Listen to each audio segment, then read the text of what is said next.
Hey, welcome everybody. It is 7 o'clock. Time for Sci-Fi Distilled. Hey, look, we got Doc already here and Chris LaRoche. How you doing, Chris? Hope you're Hi, Chris. hanging in there, buddy. Hope you're feeling better. Yes, we got. Yes. Gotta get up. Gotta because we need him in tie. We need the shadow. Yeah, we do. Shadow. He has no choice to get better. So. You have no choice. None at all. Come to Florida and get you, my friend. Yes, we will. We'll come and carry you back here. So, welcome, Alex, and welcome, Mary Beth. Of course, tonight we are going to talk about artificial intelligence and its kind of impact on media and life in general, and where we think it's going, and where it should go and where it shouldn't go, and all kinds of things. I will preface it that we probably don't know what we're talking about, so just take that with a grain of salt. Well, I mean, none of us are experts on it. Let's be honest. So it's just our. Well, opinion. I mean, I ended up getting an A+ on my AI essay that I did, which is why I assumed you asked me here. I write the essay for you. Resident expert. So. Well, beginner's expert, but still. Okay. Whatever. We're in the presence of greatness. My apologies. Always. Yeah. Oh, hey Jeff, thanks for joining. Brian, my friend from Tampa, how you doing? Great. So we got a good crowd. But before we get into all of that, I think we have some news, as we always do. We got news. And we got news. I want to hear your opinions on the news. For those of you who like Greek mythology, and I'm actually one of them, Universal Pictures has debuted an epic new trailer for Christopher Nolan's The Odyssey. This is one of those massive projects that the budget's in the $250 million range. It's also the first movie to be shot entirely in IMAX's 70 millimeter film cameras. Tickets for the IMAX 70 millimeter screenings went on sale last year, and most of them are sold out within the first 12 hours of their availability. Wow. The Odyssey hits theaters on July 17. So wait, what does that mean for regular theater goers? Can we not see this movie? Does it have to be seen in IMAX, or? That's a great question. Don't know.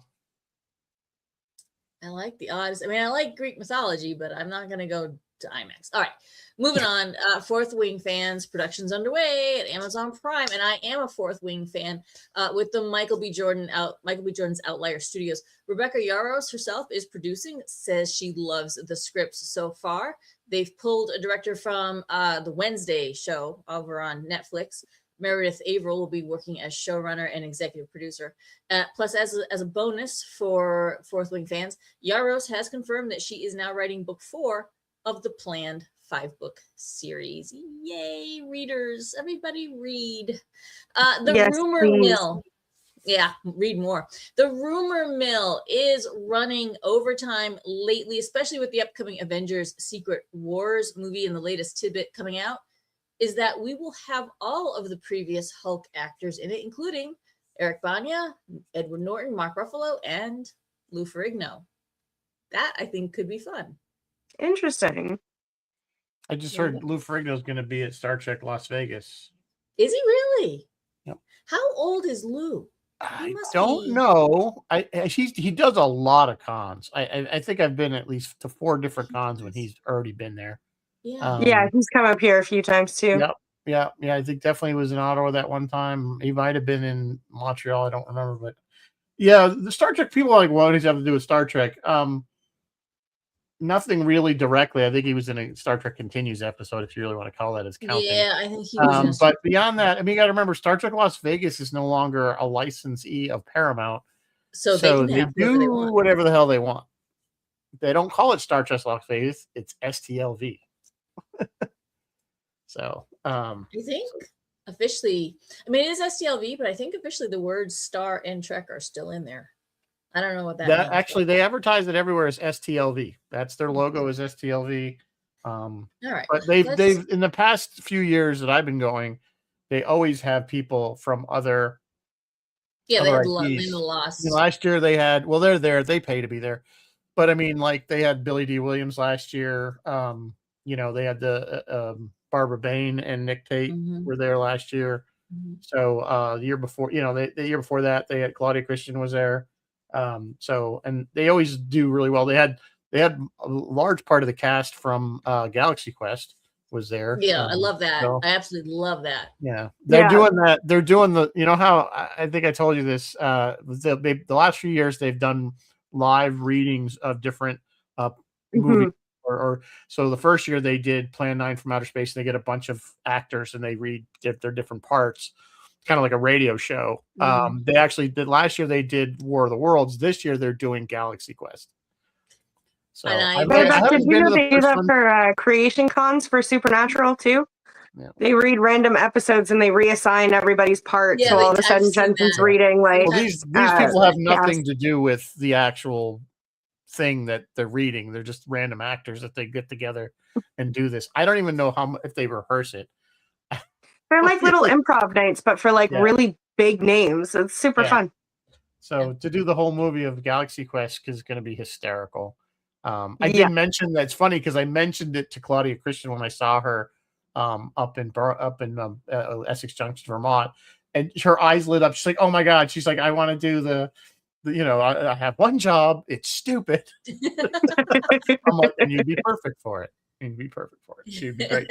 I don't think she's not currently on the guest list to go this year. So anyway, you never know. They add people sometimes. Yeah. All right, moving on. More news out of the rumor mill. Peter Dinklage. He has been cast in Alien Earth Season 2. Production on Season 2 is expected to begin this month at London's Pinewood Studios, a move from Thailand where they were last year. So I wonder if they're going to get off that island or something. I don't know. We'll see what happens with that show. Or maybe nobody gets off that island. No, nobody really gets off that island alive, really. Just the principals. Yeah, just the principals. Just those who have plot armor. And the puppy dog alien guy. The puppy dog alien, yeah. Puppy now. And the octo eye. Yeah, that's the best. That's actually the best character in that whole show. That thing wigs me out. Actually, I can't wait for it to figure out how to get inside a xenomorph. Oh, I need to see what happens. Actually, yeah, that xenomorph doesn't have an eye. It doesn't have eyes. Yeah, it does. Doesn't it? No, it doesn't. Well, it was trying to figure it out in that one episode. I'm just wondering if they're going to work it in somehow. I mean, somehow they also turned the xenomorph into a puppy dog, so I'm sure they'll figure out some way to make it happen. Just make it epic if they do. I'm just saying, it doesn't. Out it of always the goes from goat or whatever, and they got it into that guy. So now that it's in a human, maybe it'll figure out the xenomorph. Yeah, I'm very terrified of the human bit because it's got what's his name? Childish whatever. Yeah. Prodigy. Yeah. What is his name? I can't think of it. Like the Peter Pan guy. Yeah. Yeah, I don't want him talking to that thing at all. Mm-hmm. We need to maybe do a recap of season 1 right before season 2 debuts because I still say the storyline that I know they're going to miss it, but I think it would be cool is the whole problem that Weyland Yutani originally wanted the xenomorph. They're the ones that brought it to Earth, right? Right. And the other company basically stole it from them, and I'd love to see them at some point sending the message to the Nostromo to go to stop at the planet like, okay, our main plan got screwed up, so we're gonna hey, we got a cargo vessel really near there. Why don't we make them stop and get one? And you know what I'm saying? I think this was set in between. Cool way to pull it together, but they won't do it because it's a good idea. Boy Cavalier, that's his name. Boy thank you. Cavalier, that's it. Lola But Pablo isn't Alien Benedict. Earth set between Alien and Aliens? Like Alien should have already happened? Or am I misremembering that? Well, it's possible, but again, you remember it takes like 75 years to go to LV-24C or whatever it was, 426. Yeah. 426. That flashback scene puts it like right bang on dead parallel to Alien. I think they Okay. could easily, I think they could easily, with the time it takes for things to even probably to get a message across or something. I don't know. Yeah. It probably doesn't make sense because clearly they don't have faster than light travel. So I mean, there's a lot in that series that doesn't make sense. So why not just add on to the pile? Yeah, I mean, they could have subspace radio. They just don't have subspace propulsion. Yeah. Yeah. Yes. I guess. Anyway. Yeah. All right. But anyway, moving on. That. When that show, when season 2 is coming out, let's have a Alien Earth episode. All right. More rumor mill. Game of Thrones fans. Speaking of Peter Dinklage, heads up. I have been bringing news to you about the Batman project. I reported that they put in Sebastian Stan as Harvey Dent. They put in Viggo Mortensen as his father. But now in what could possibly be stunt casting or just rumors from the rumor mill, they're saying that maybe Lena Headey, Peter Dinklage, and Nikolai Coster-Waldau, who are Cersei, Tyrion, and Jaime Lannister, have all been cast as Harvey Dent's siblings. Rizzo, is this stunt casting? What is this? Is this real? I don't know. But if it were real, I don't know. You know, I mean, I would have said yes if this was maybe 5 years ago when Game of Thrones was a lot more popular. Yeah.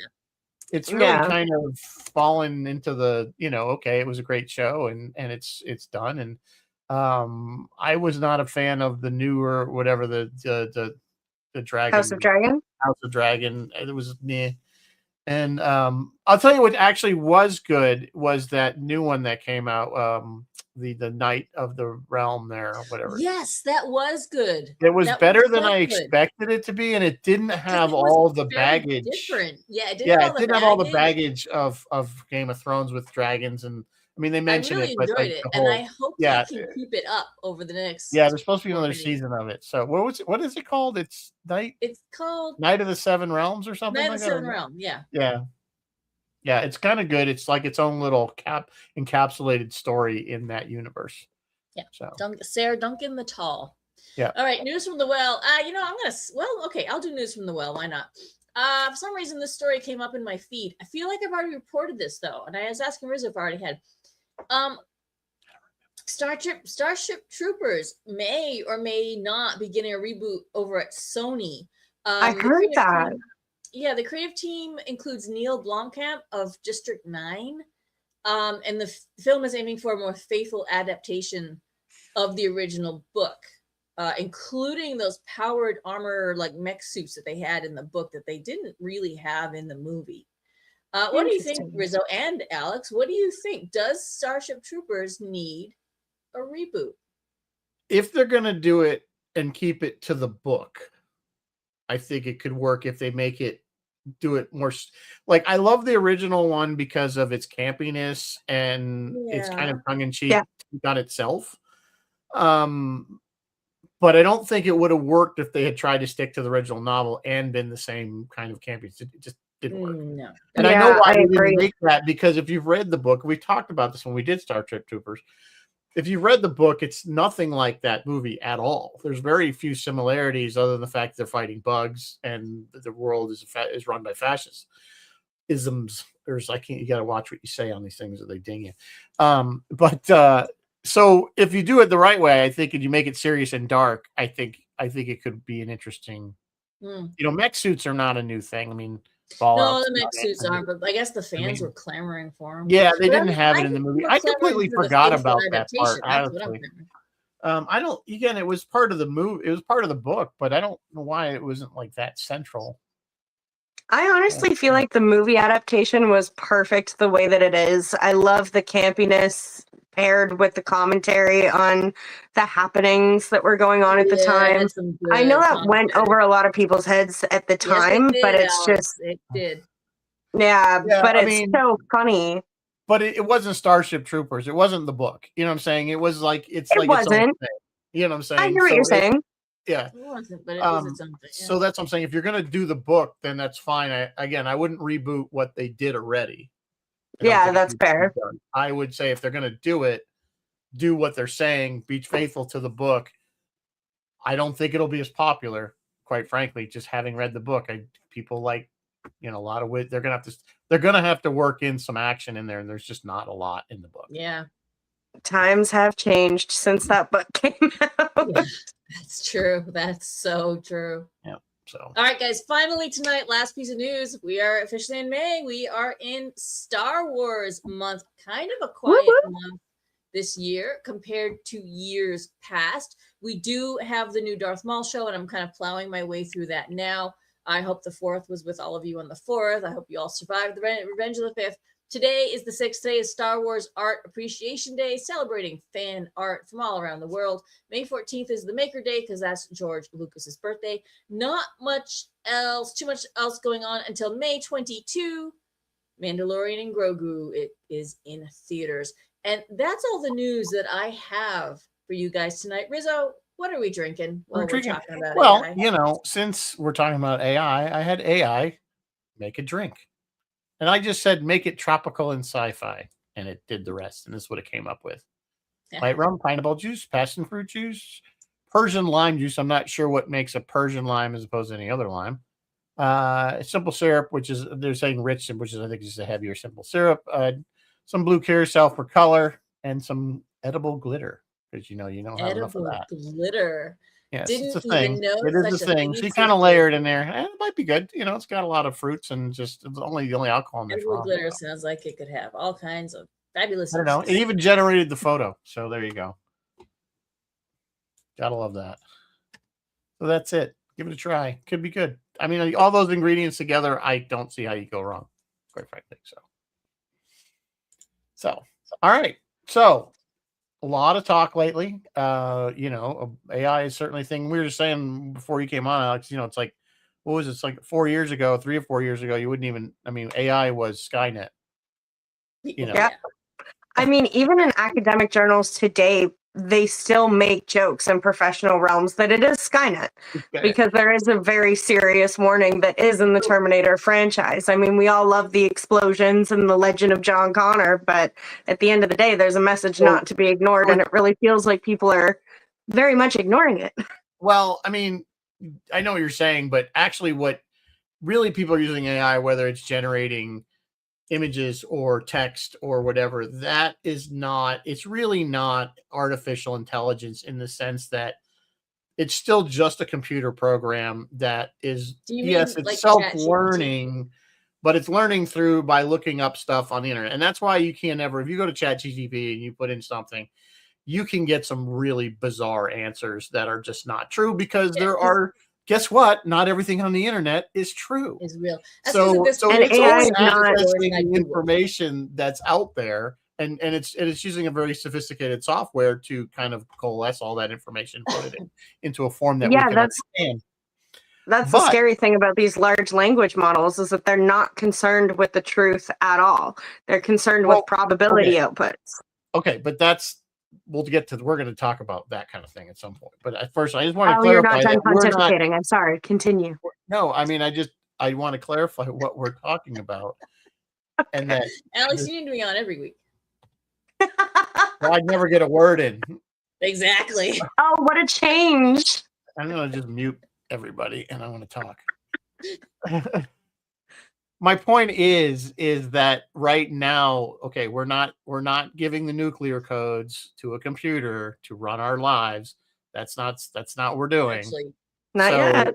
So there are AIs that, I know everybody kind of just thinks of it as making stupid videos or videos that are, false or images that are false and all those things or whatever it is, which is a problem for sure. But it also, like with what I do is, with video conferencing and like what I sent out to you guys for our meeting notes, that was generated by AI. That was taking the recording of our voices, parsing it out, and realizing that these are different people, putting their thoughts into forms and actually summarizing it for you. that's a very useful part of AI that is, I think is where, we as a society are going to benefit from this stuff. We already are benefiting from it, but I am not afraid of SkyNet yet because we haven't built, they're not anywhere near a sentient computer. It's still just software. It's just software. And nothing has come up with the fact that it's going to start. I think that's a fear.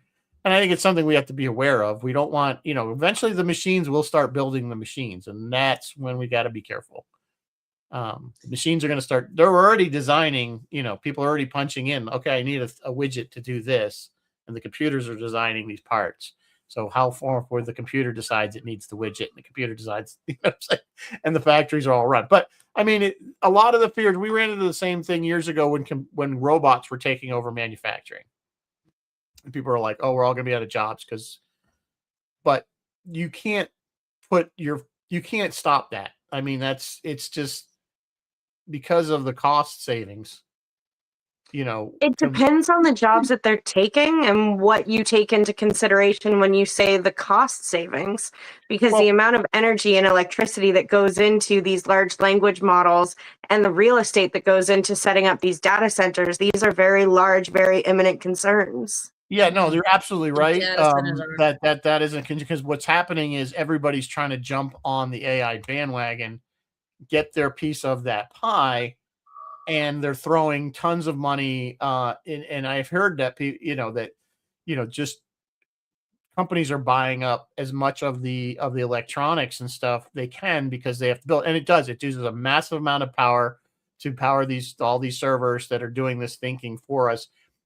I'm sure technology will catch up to the point like it always has. Things are getting always faster, bigger. It'll catch up, but how much of humanity is going to get culled in the meantime? I mean, think of how long we've been worried about gentrification. That's all just going to get streamlined because we need more and more real estate that the planet just doesn't have. Well, I mean, there's a huge problem. I mean, if you get a chance. What's that? Can you put the comments up if you get a chance? Okay. Dr. Alexander. Yeah, I can't see the comment. Hilarious, and Dr. Alexander. You can't see the comment? Well, I can't see the comments, no. I'll put up Doc. He had to take a medical AI ethics course. Here, I can also, what I'll do is I'll make it scroll when it scrolls at the corner. On there the screen you go. there, so you can read them. That's there. It's kind of hard to see. Bill. So did everybody get that? Can I take it down? Yeah, Doc, I'm super worried about them putting AI into medical systems, like especially training for psychology. There's so much nuance in human experience and understanding that goes into that AI is just not going to get. And I worry about how many people are going to get misdiagnosed, mistreated until they're dead because the problem hasn't been actually fixed. Well, again, we're in the infancy of all of this. And it's all developing literally day by day. Welcome to the discussion. They are already using that technology in medical fields already. But again, it's not grok. You know what I'm saying? It's not. We kind of. I just don't want to see people lump everything into one bucket and call it all AI. Or you know what I'm saying, or make it. There's the chat GPTs and the groks and all that stuff that does. They can be helpful, but they also can be a problem with misinformation. But when I'm not talking about psychology because I don't really know anything about that realm, but as far as medical, they're already using it for a lot of stuff. Again, just keeping records, being able to transfer people's descriptions into text to form that into records but there always has to be a guardrail. There's no question about it. At this point, there still has to be some kind of check and balance. You can't just so if there's still people that need to check that information, then why are we spending all the resources to have AI do it if we still need to oversee it? Because it takes a lot less people to oversee it than it does to create all that.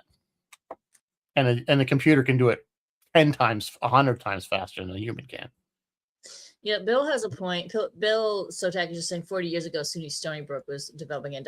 Yeah, not just SUNY Stony, a lot of hospitals across the country were all trying to develop the diagnostic computer program. None of them really took off or worked. But well, because again, this is all, the problem, everything, like I said, every time a new technology lands, there's this massive fear that it's going to displace human beings in a certain area.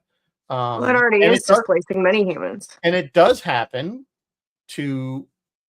but that's what, that's just the way progress works, is we improve things, just ways to do things. And we do eliminate work. We don't shoe horses anymore. At least, I mean, not as a regular business. Yes, there's still people that ride horses. There are still put horse shoes on. But I'm just saying, it's not a business that you would go into and say, I'm going to make $1 million because I'm going to go into shoeing horses.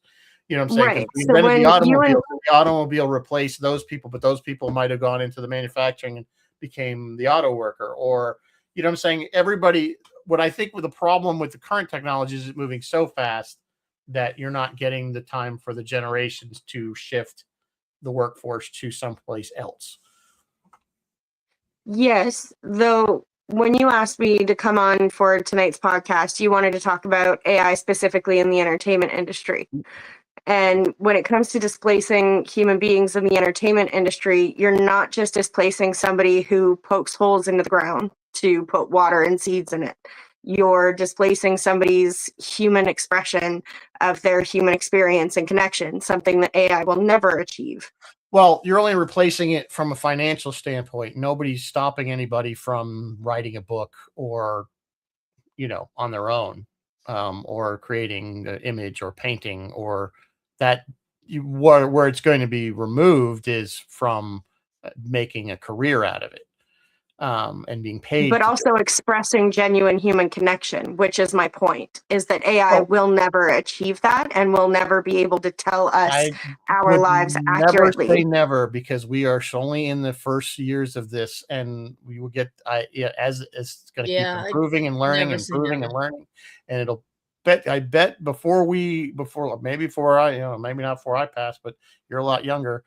There's going to be a point where these computers are going to be almost indistinguishable from a human being when you talk to them. Yeah, and Bill is actually saying what frightens me is how some AI programs have emulated human quirks and stupidity. Yeah. Well, the thing with that there as well is the probability models that are underneath these large language models, or the probability processes that are in these large language models, is that it takes in everything that's on the internet. Now, we have been on social media for decades at this point, so it's taking in all of these mouth-breathing, airheaded commentaries, and it's putting it into its own information. And like I said, it's based on probability, not truth or anything philosophical. It's based on probability. Have the wherewithal to discern yet, right. And there's so the more stupidity that's out there, the more it's going to put out to its people that are asking it questions and prompting it. Kind of like a modern version of the echo chamber of social media. It's now what's called a filter bubble, which is essentially an echo chamber within AI because it's learning off of what you're giving it.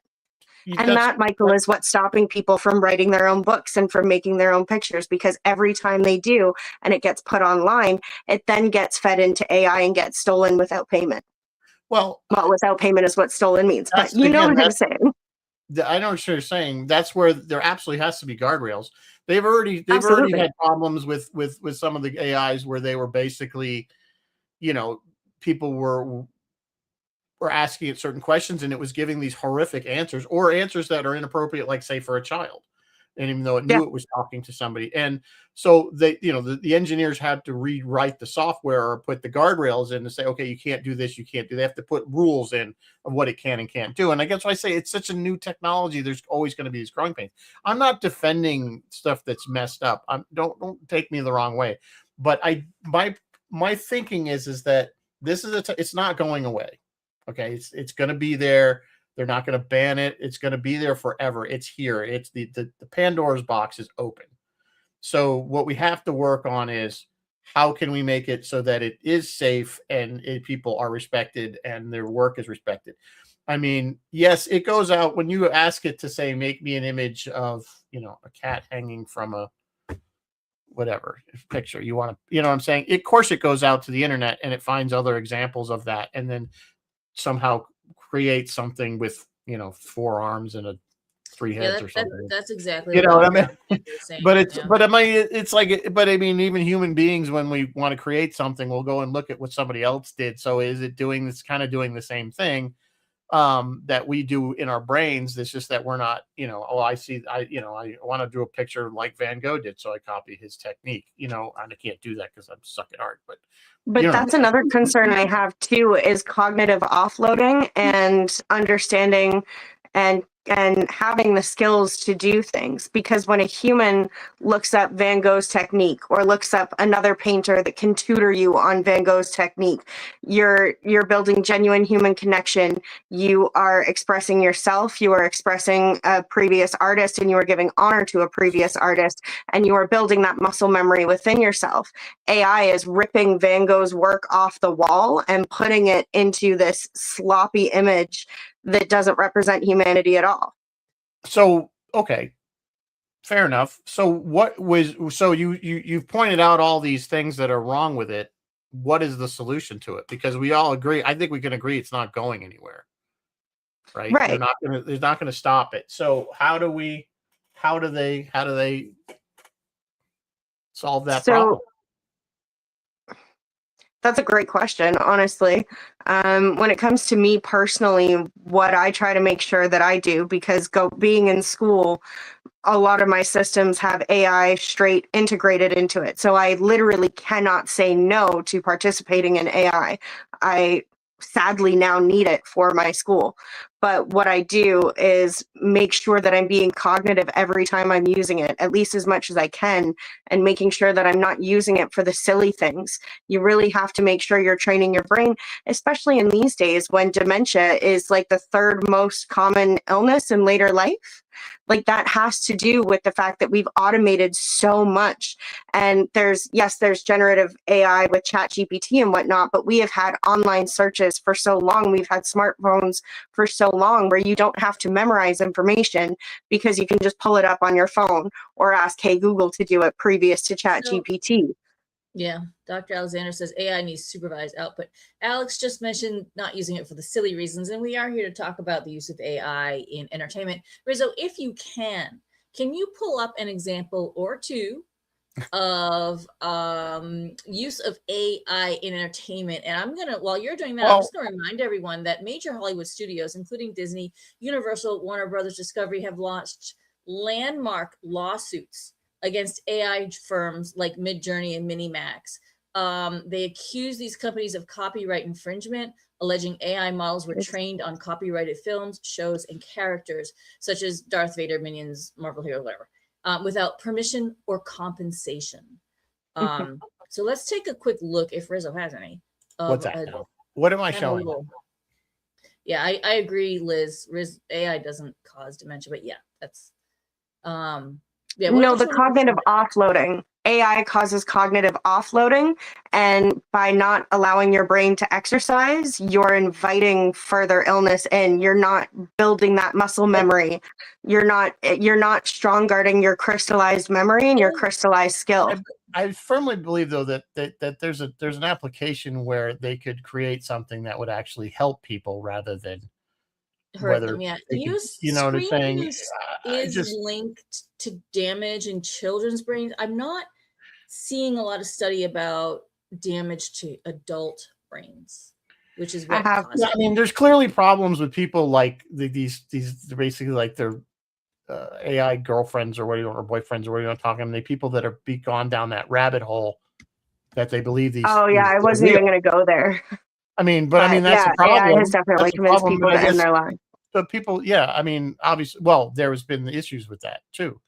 But I mean, on the funner side of things, people are using it to do kind of, as you put it, kind of silly and stupid things. And but I know these AIs are not built using things like Grok or ChatGPT or any of those large servers. They are usually computers on their own premises using their own software to generate the images and the whatever to create their videos or whatever they're making.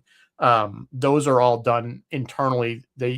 obviously use the internet to get information, but they're not the big servers that people are using to write their essays or whatever I'd like online. Right. And I think that's what Mary Beth. Some of them, I've said, we've been kind of watching some of the ones on YouTube, and they're very clever. And there's no question that a human obviously had to have input into it. And I know people that do build these things, and it's not just, hey, make me a video about Star Trek and, make it a country song and do, they're constantly going back and forth and telling it, no, change that, change this, do this, make this. So there is quite a bit of human input into it. I mean, there has to be at this point anyway, whether that'll change at some point. But I still think there's going to be somewhat of a creative outlet for people. It's just a different one than is traditional with them physically writing a book or painting a painting. You know what I'm saying? People like me who don't have any artistic talent might be able to actually create something. I don't know. I look at it that way. I don't have the ability to paint or write a novel, but I have ideas for ones. I just can't put it into words. Anyway, I don't know what you wanted me to show, Mary Beth. One of those music videos. You had one of those queued up. Any of them? The T'Pring one. Yeah, I got the T'Pring one. This is kind of funny. So this is on YouTube. This is a channel called Out of Context AI, and they've been doing a really bunch of funny they do all kinds of IP, but they've been doing a lot of Star Trek ones. And I'm just going to show a little bit so we don't get dinged on the copyright stuff. They love to do that. Let me get it. Hang on. So share that, and I got to play it. Hang on.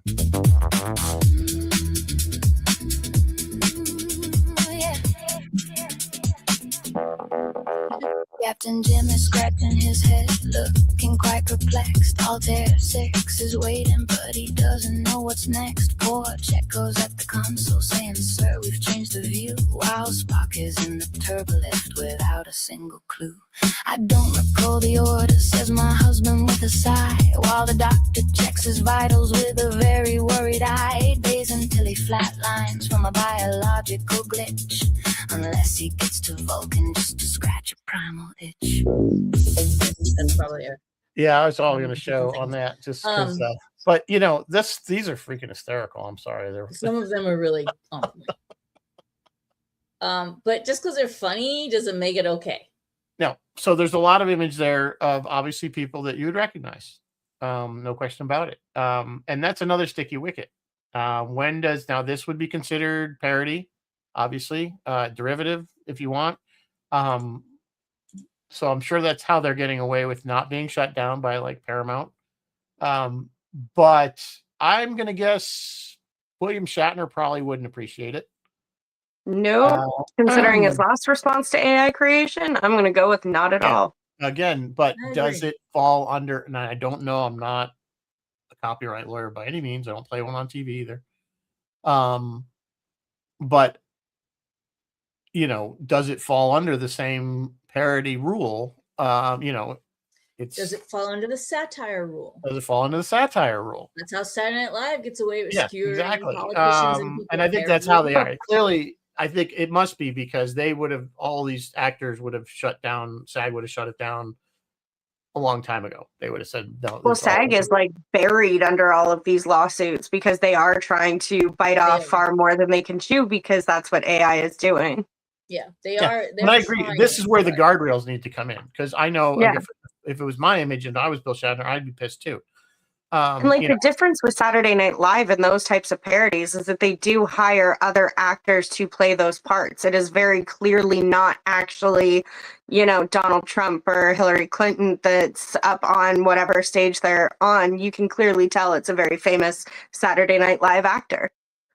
So Bill is asking, which was they get away with it because they're short. They're really not. They're like 4 or 5 minutes long. So I wouldn't call that short. And the footprint to make those videos, even just 2-3 minutes long, is insane. Yeah, and these are the ones I'm talking about. These people are not creating those online. Those are being created on their own PCs, so to speak. I'm sure they may have a bank to create it, but they're using their own software. Obviously, they're using information from the World Wide Web to get that, that type of image and have the computer create it. I know our own Darren is even using it for stuff now. Darren Doctorman, some of the stuff he showed us that we're going to be using at the set tour is AI generated, and it's amazing stuff. It really is. Well, like an example, so something where we're kind of walking the line, not walking the line, but that may become the norm of the future is James Earl Jones gave his voice to the Lucas Foundation. He said, you can use it for Darth Vader for in perpetuity. I was literally just watching Ahsoka where they used his voice in there. Yeah. Majel Barrett did the same thing. They have his permission. So therefore, in my mind, I'm thinking, okay. Well, they wouldn't generate an image of James Earl Jones, of course. But in my mind, like, okay, let's say it was an actor with a face, and he said, yes, you can use I'm going to die, but you can use my voice. Then would it be okay to AI his face up to go with the voice? Like, how would that work? Or what, like, well, that would depend, I think. In my opinion, there, like, logistically speaking, yes, that works. There was a contract, there was an agreement, there was consent given. Consent, exactly. Well, they gave consent for his it's voice, not necessarily his image. Yeah, I get. He was a bad example. I'm trying to think of an example. Yeah. Well, there was. Well, again, I knew years ago. Like Tarkin, they got somebody trying to use Tarkin's a great example. Well, I'm just saying it goes even farther back. The famous Western actor, Clint Eastwood. No, go back farther than that. John Wayne. Yeah.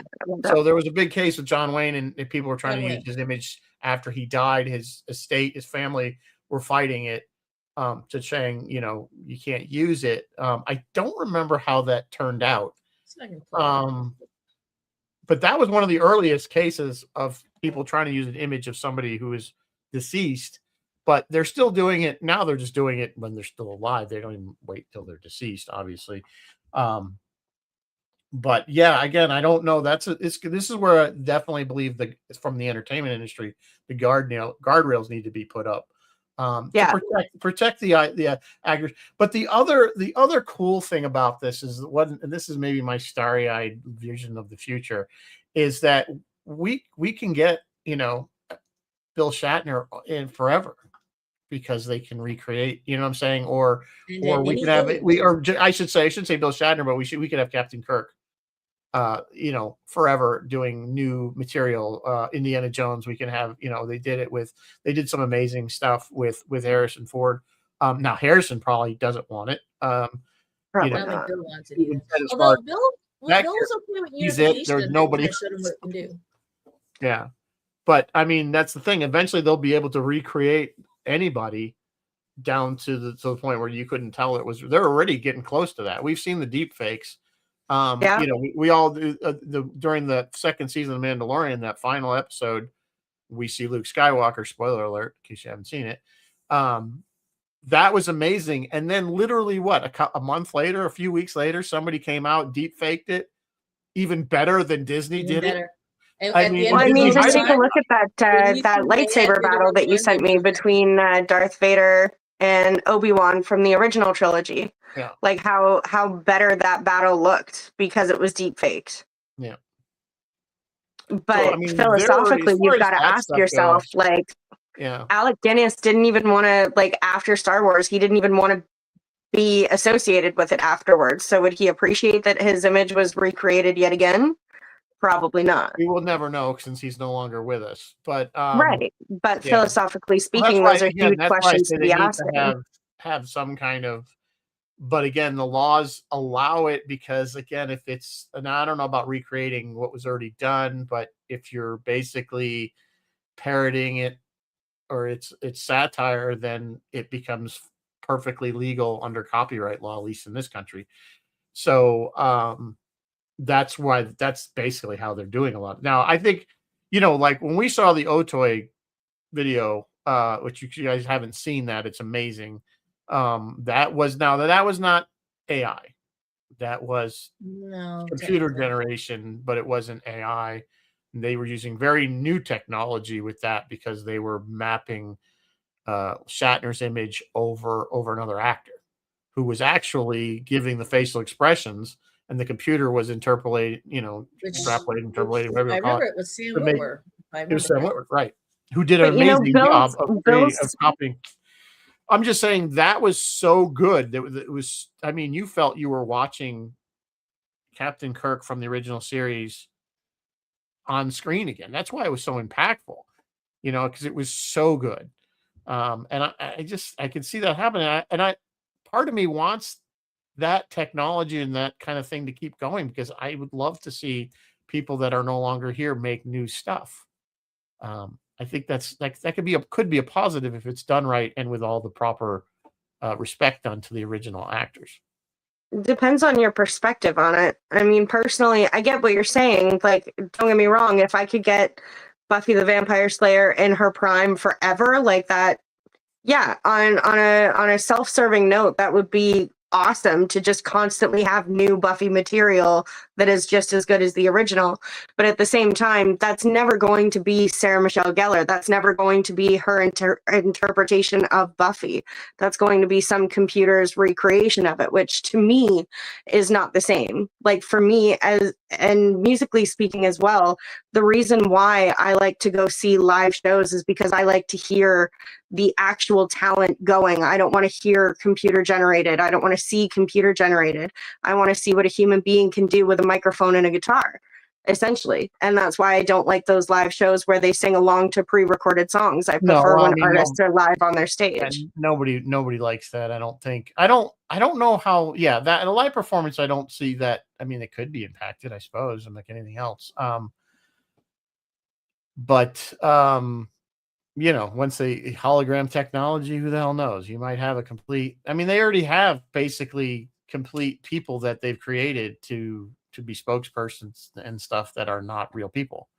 Well, I mean, look at Horizon on our MetaQuest already. There are concerts already that go on there. Right now, those concerts are filmed by real people doing their real shows. But you're very right. We're very close to it, just not having like very little human interaction at all. Again, I don't disagree with you on a lot of it. I look at it and go, like I said, the Pandora's box is open and it's not going to go anywhere. So, and I'm not saying don't fight it, but I think it just needs to be either somehow controlled in a way that makes sense for everybody. But I don't know what that is. And again, I'm not a lawmaker. I think the important thing is just absolutely understanding what these large language models are, what AI is whenever it becomes whatever it's becoming, because the biggest problem is misinformation, people not understanding how these systems work, meaning they don't understand how they create the problems that they do. So I think, honestly, the age-old knowledge is power. That's kind of my stance. Yeah. Understand absolutely everything. Go into everything with your eyes wide open. Ask all the questions, no matter what seems stupid. It might be stupid, but you might be better informed. Who knows? I agree. I mean, absolutely. Certainly under the current AI generated answers that we're getting, you have to look at everything and cross-check everything because it's coming up with stuff. Now, this is an interesting question that Doc asked. And I don't know if you have permission, it doesn't become parody anymore. Then it just becomes content that, it still can be parody, but it doesn't fall under any copyright laws because you have permission to use said image. So it doesn't really apply, in my opinion. Again, not a lawyer, and I don't play one on TV. So take anything we say with a massive grain of salt. Yeah. I don't know. I'm trying to read some of the comments. Yeah, John wants AI to recreate Star Trek animated series without upgraded graphics, animation, but using the original voices and do it just 3. So same stories, John. Just John, I've had that idea long before AI ever came around that they should take those old Filmation original series, animated series, take the voices, strip out the old horrible Filmation music, redo the animation so it looks better. Thunder the Barbarian. Thunder was good by itself. I don't think that really fell under the. To be redone. I mean, the film. But I'm saying take those Filmation stories, those original animated stories, which were all good, well written stories because they were written by the same people that wrote Star Trek or the TV show. Get rid of the horrible Filmation music. Get rid of the horrible Filmation graphics. Put something better in with the original music, and I would say it would make money. it would be it would pay for itself 10 times over because you had all the original actors doing the voices. Well, except Walter was the only one they didn't have. Yeah, well. So, anyway, but I've said that for a long time, and I think a lot of people agree. Why Paramount does a lot of things. Let's just face it. I don't know what they're thinking. Like, I'd love to David, be what a do you fly think on the wall in some of images their meetings and and go. the rights are passed PASSED to the family, passed to family, then it What is do you a mean? breach of limited rights. Yeah, David, you lost us. So if images are used and the rights are passed to the family, then it's a breach of limited rights. I don't know. I don't follow you there, Doc. Possibly. I don't know. That's interesting. I think most of like a famous actor, their image becomes copyright in itself, their image. And I think the family can own that as a physical, so to speak, thing that they can control that image. Yeah. Like Carrie you Fisher can't always use like famously Elvis said, anywhere I'm not you Princess want, Leia. She's her Yeah. own person. She just happens to have my face. Yeah. Right. I think it's going to become commonplace for actors as they, retire to have contracts. Yes, you can use. No, you cannot use. Especially ones that play. Or they're going to give it recurring characters. to an estate as part of their legacy, saying, "I'm giving this to my family. I'm giving this to my estate that they can control." That they can use my image to continue to make money off of me. Yeah. So, yeah, and I know, like I said, the stuff they're doing is amazing. You saw what we're working on for the Galileo, I think. Did you see that video? I can't talk about it because it's but it's amazing what that was. That was AI though. It'll be out soon, I think. Yeah, well, it's going to be cool. You guys are going to be nice. Bill wants you, Rizzo, to go ahead and make the animated series suggestion to the Paramount brass. That's assuming we have any communication with Paramount brass. Yeah, I don't. The funny thing is Paramount right now. I think anybody can do whatever they want with Star Trek IP because Paramount is they're such a mess right now that they're not looking at what anybody's doing. They're not looking. If you want to go make your hour-long fan film, go for it. Doesn't matter. Now's the time. So, this is all really good stuff, and I know that I didn't expect us to come up with any answers. If we did, probably doing something else. If we did, Nobel Prize, please. Exactly.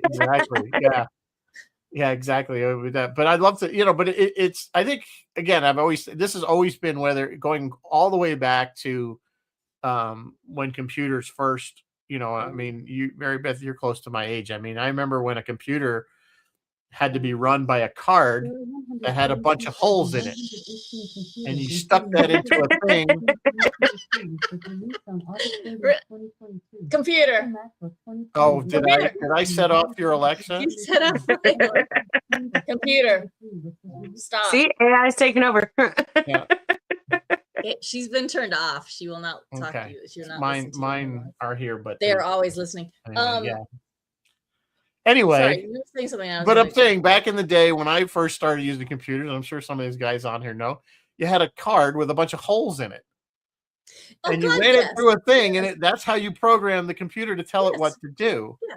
And then we moved up to cassette tapes, regular audio cassette tapes. Remember those? And you'd put them in a cassette player and play it to the. I remember that. I remember seeing the wheel, the big. Yeah, well, those are like the bigger. Yeah, those were the big servers. I'm talking like stuff we got to use in middle school or high school. And then, of course, the personal computers came out, was Apple and everything, and the desktop computers, and then the internet. Remember, most of us grew up in an area where the internet was not a thing until we were all adults. I was, and what a boom that is. And we somehow survived it. Yeah, we did. That's what I was about to say. The cognitive offload fear has been around since computers, and we find new things to onload into our cognitive. I'll tell you, it's so funny because when cell phones first came out, I mean, cell phones really were late 80s, I think, when people started being a big giant ones. You saw them on what was that movie? What was that show? Miami Vice. Also Saved by the Bell. Mulder on Xbox had a big honking sat phone like this. It was or they had the phone in the car. That was really cool. I remember a friend of mine he had a phone in his car. You know, it was a cell phone, but it was built into the car. But it was like this massive honking So piece. when we got our first phone, me and my wife shared a phone. We only got one because we only had it for emergencies. You know, had the cell phone in case, you know, whoever's going somewhere, you take the phone with you. And now, you know, here we are in 2026 and we can't live without these damn things. Not only they've gone, of course, beyond, was about 07 when the smartphone came out, and we've gone beyond. It's not a phone anymore. It's a computer. But like, that's the thing. I worry. So have you guys heard about the frog in the boiling pot adage? Yes, of course, that it's so it heats up so slowly it doesn't know it's dying.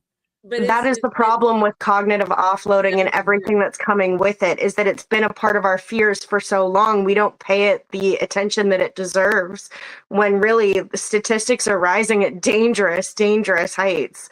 So like those statistics of what? When you say there's statistics of illnesses that are happening because of cognitive offloading, and the things that are happening in later life because of things that we're not crystallizing and working into our...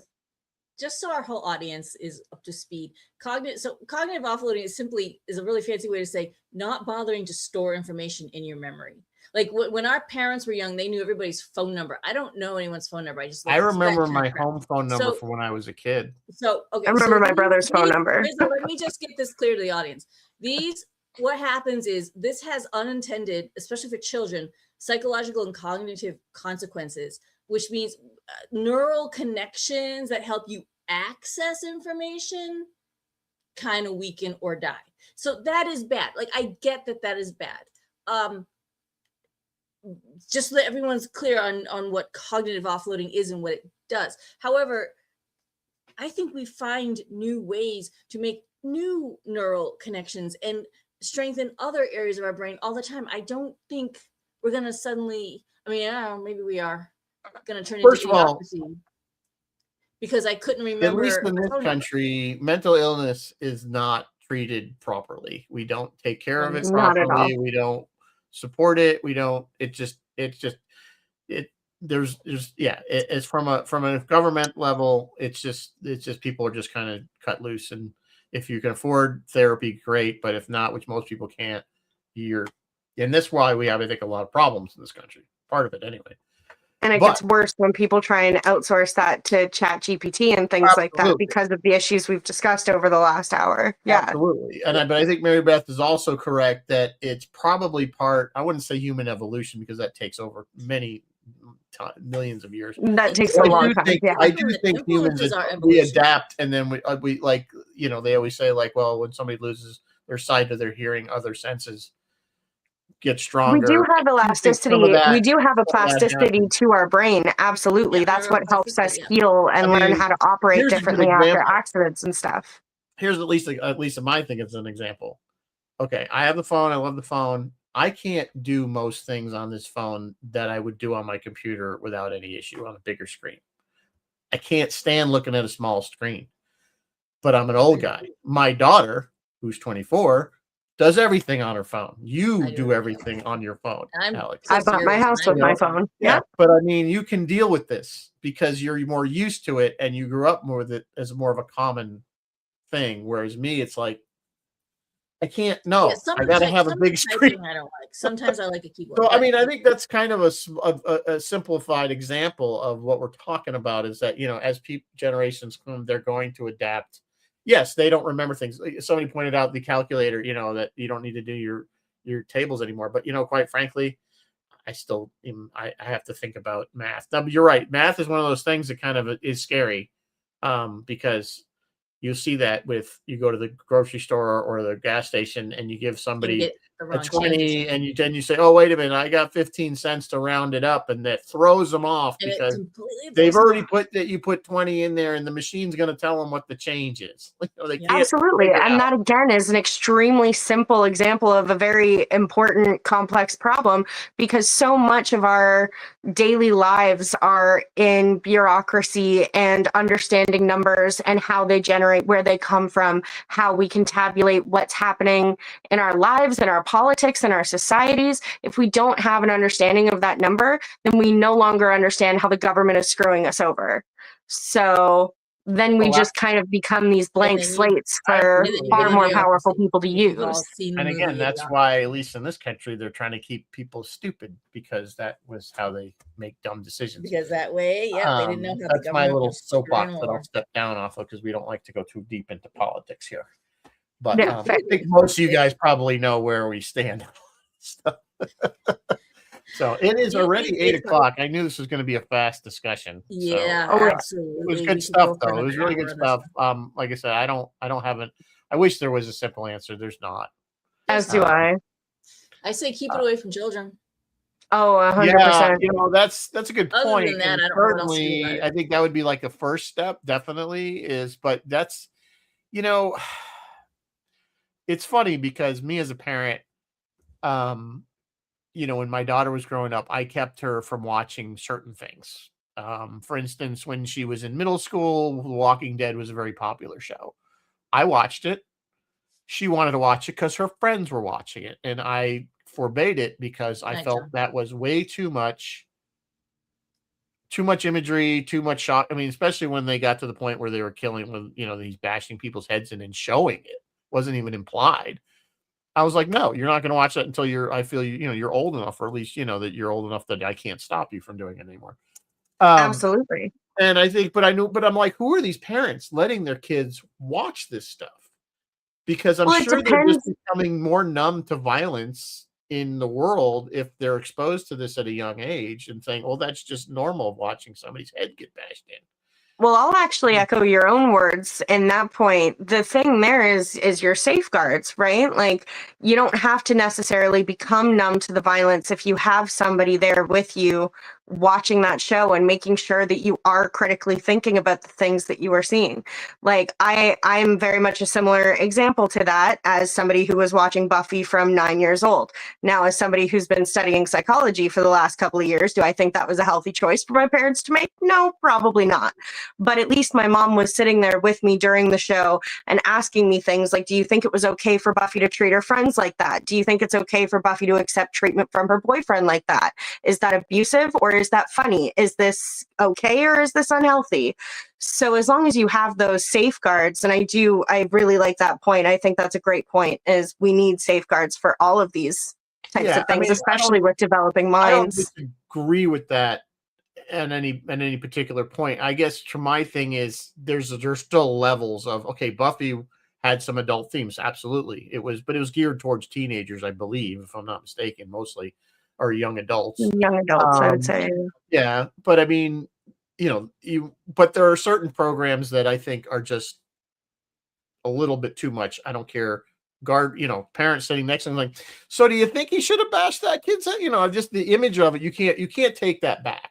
You know what I'm saying? Once somebody does something like that, you can't remove it. It's in there forever.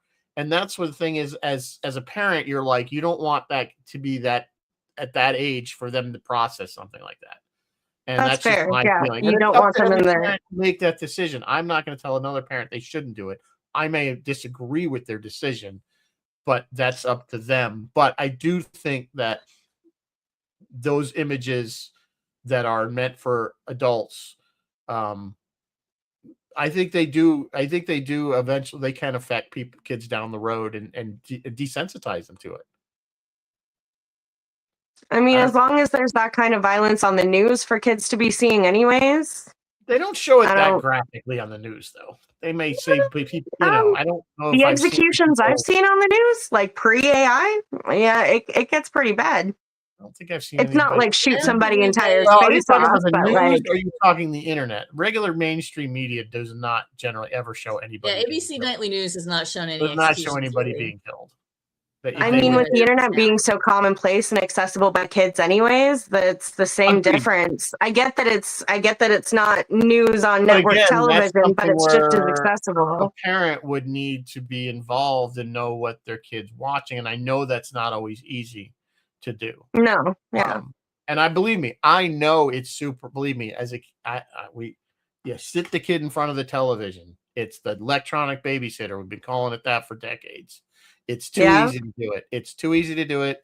And telling you, if you have a kid that's just, you need that break, I get it. I was a parent I know exactly, people go through. Well, see, the super interesting thing about that, the generation that was raised by the television, is that there's now like a parasocial relationship dynamic epidemic in young adults now where they don't understand how to genuinely connect because they have connected so much with technology and media rather than in-person people all the time. I agree. And, It's a fascinating we grew up, development. of course, we watched a lot of TV as kids, and we watched started on Star Trek, 5 o'clock in the afternoon, beyond. We did in the basement watching it on the TV. But we also, I'm kind of like those of us of the generation that we did a lot more where we were outside just playing and not being tied to electronics because we didn't have it, didn't exist. Exactly. If you didn't know how to do something, you had to ask your family, your friends, or your neighbor. You had to connect with people had to and write build a paper. community, rely on your community. We used to have to go to the library and look up books, and then use or the Dewey if you were Decimal lucky, System. you had the World Book Encyclopedia at your house. Your parents paid a lot of money for that. Nowadays, I hear students denying projects because they have to go all the way to the library to go and get their book rather than get the PDF online. It's horrible. That's crazy. The amount of information people cut themselves off to because of the laziness that comes from technology is astounding. It is amazing. Do they still teach the Dewey Decimal System? Does anybody even know? Kids today even know how would begin to know how to use it? They don't know how to read an analog clock, Rizzo. How could they know what the A lot of them don't. Yeah, that's true. That's true. That's true. They used to. Now with cursive coming out of the education system without people quote unquote translating older official documents, like that gets scary. They're actually bringing that back now. Apparently, are they? I didn't know that. I hope so. I just saw a thing. I would definitely hope so. That they're going to start mandating it be taught in schools again. We'll see. Small wins everywhere. I mean, when I was a kid, we were going to be on the metric system by 1980. So, here we are. They taught it to us. It just didn't take. They tried. They tried. Didn't stick. I remember learning all that. Didn't stick. Yeah, that was Carter, I think, wasn't it? Carter was going to put us forward. I don't remember what was going to. We're going to on the metric system by 1980. Cola. Yeah, Americans said, "Hold my beer." No, we won't. No, we won't. All right, you guys. Roy is pushing his show, the show on the Sid and Marty Krofft episode back because his cat Marblehead has not been well. So we send good wishes out to Marblehead. And Phil on WUSB Stony Brook will have singer-songwriter Jan Close on at 4:00 tomorrow. Talk about his new album Future Trap and his upcoming concert in Port Washington, Long Island. He'll have more merchandise at the Coxsackie Flea Market for those of you who are on Route 9 West and West Coxsackie. Oh, and he will have, there's some big Bill McNulty news coming up next week, so stay tuned for that as well. Rizzo, what are we doing? Well, I'm waiting to hear from Doc. You're on. I'm still waiting to hear if you're going to be available on the 20th. Doc was going to come on next week, which we may still if I can't get it switched. But I need to go to Thai kind of next week. So work on the Galileo stuff. Galileo, we're getting the building built. This is physical stuff's going on. So yeah, we're gonna hopefully have Doc on the next show to talk about Artemis 2 and Artemis 3 and so forth and so forth. So as soon as he gets back to me and lets me know if he can do the 20th, we'll do very subtle hinting, winking, nudging. I was right there. Come on, Doc, let me know. He's not listening to us. He's not listening. All right. On that note, we'll wrap it up. Good discussion. I loved having these kind of discussions in general. Just every now this was great. Topic. Good chat. I hope maybe somebody got something out of it. Doc's saying he can do the 20th. Okay, so there you go. No show next week. Doc on the 20th. So no show next week. Let me write this down. Before write it down. Put it in your AI chat bot and it'll remind you. Oh dear God. While you're writing that down, have you guys talked about the Hunt for Gollum? No, we have not. The Hunt for Gollum is coming up and it is being directed by Andy Serkis, who plays Gollum / Smeagol. I heard about that. I have heard of that. Yes, do you guys know the origin story of where this project came from? There's another adaptation of Lord of the Rings on Netflix, apparently. There's a million adaptations of Lord of the Rings. Is there really? This is apparently new. I don't know. She was just talking about it tonight. I don't know. I hadn't heard about it. So The Hunt for Golem specifically, I had heard Stephen Colbert who is, if you don't know, he's Yes. a huge fanatic, like an absolute stan of a fanatic of Lord of the Rings. If anyone can do Lord of the Rings justice that isn't Peter Jackson, He knows it's going to be Stephen inside out and Colbert. backward. Yeah. Sorry? Stephen Colbert knows Lord of the Rings inside out, and not just the main Better stuff. than any of like us. the Silmarillion and all the other Like crap. everything. that stuff gets Incredible. pretty deep, and I admit that I am not that versed. I mean, I read the books, and maybe and that's about it. So. Well, it turns out, like back when the original trilogy came out, Stephen was really upset because there were 6 or 7 pages of the first book that weren't included in the films. Tom Bombadil story in the original. So it took him like 15 years of regulating himself to reach out to Peter Jackson to be like, hey, so like, no offense or anything, but you left this out and that's like really not okay. So can we just like rework that and make a thing? Can you and I get together and make a thing? So they did. And then Andy Serkis got so excited. He was like, please let me on in any way, shape, or form I can. If I can direct it, I want to direct it. And Peter Jackson was essentially like, thank God, it's all yours. Yeah, he probably had enough. Yeah. Yeah. So, all right, so I'm super excited for that to come out. Yeah. Well, I'm sure we'll cover it when it comes out. Yeah. So, all right. Yeah, we're way past the hour, and I like to keep things on track. So, on that note, and I'm going to say the third time, I think. live long and prosper. There it is. And may the force be with you always. May the force be with you. See you in 2 weeks. See ya. Bye-bye.